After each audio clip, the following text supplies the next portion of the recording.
Hello మా నమస్తే.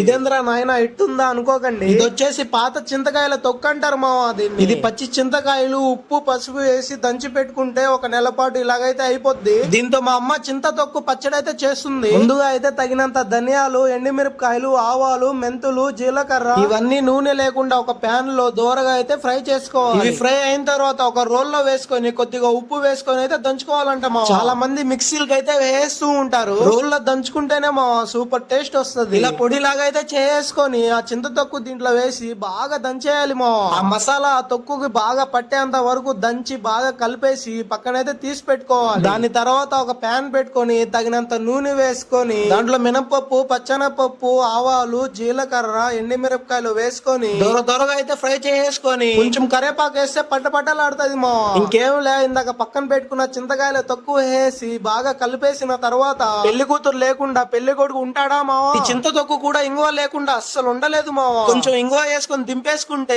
చింతకాయల పచ్చడి అయితే రెడీ అయిపోయింది. చింతకాయ తొక్కు పచ్చడి వేడి వేడి అన్నంలో వేసుకొని చికెన్ ముక్కో చేప ముక్కో ఆమ్లెట్ వేసుకొని తింటా ఉంటే మావా నా సావిరంగా ఏమైనా ఉందా మావా. స్వర్గానికి వెళ్లి వచ్చినట్టే ఉంది మావా నిజంగా. సరే గాని ఒక లైక్ సబ్స్క్రైబ్ చేసుకుని వెళ్ళండి మావా, మళ్ళా వస్తా.